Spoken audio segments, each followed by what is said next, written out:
প্রাথমিক শিক্ষা অধিদপ্তরের জরুরি নির্দেশনা। প্রাথমিক শিক্ষা অধিদপ্তরের 2016 খ্রিস্টাব্দের নিয়োগ কার্যক্রম চূড়ান্ত করতে জরুরি নির্দেশনা জারি করা হয়েছে। অধিদপ্তরের বিজ্ঞপ্তিতে জানানো হয়েছে, শুধু অফিস সহকারী কাম কম্পিউটার, মুদ্রাক্ষরিত ও হিসাব সহকারী পদে আবেদনকারী প্রার্থীদের আগামী 19 নভেম্বরের মধ্যে তাদের অনলাইন আবেদনে সম্প্রতি তোলা রঙিন ছবি ও স্বাক্ষর আপলোড করতে হবে।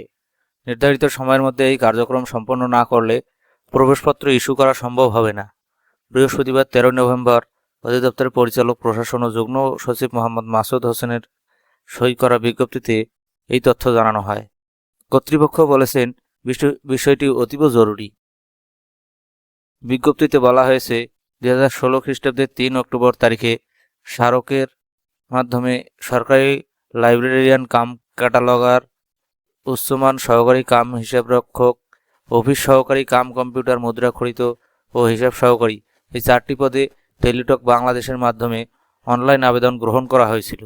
দীর্ঘদিনের এই নিয়োগ কার্যক্রম সম্পন্ন করার লক্ষ্যে বর্তমানে কেবল অফিস সহকারী কাম কম্পিউটার মুদ্রাক্ষরিত ও হিসাব সহকারী পদে আবেদনকৃত প্রার্থীদের অনলাইন পোর্টালে সদ্য তোলা রঙিন ছবি ও স্বাক্ষর আপলোড করার প্রয়োজন দেখা দিয়েছে।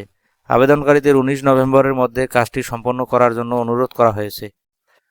ডিপিই আরও সতর্ক করে বলেছে, যেসব প্রার্থী নির্ধারিত সময়ের মধ্যে ছবি ও স্বাক্ষর আপলোড করবে না, তাদের আবেদন প্রক্রিয়ায় জটিলতা তৈরি হবে এবং কোনো পরিস্থিতিতেই তাদের বিপরীতে প্রবেশপত্র ইস্যু করা হবে না। প্রবেশপত্র পেতে হলে অবশ্যই 19 নভেম্বরের মধ্যে এই গুরুত্বপূর্ণ প্রক্রিয়াটি শেষ করতে হবে। আরও নতুন নতুন তথ্য পেতে আমাদের চ্যানেলের সঙ্গেই থাকুন এবং সাবস্ক্রাইব করুন।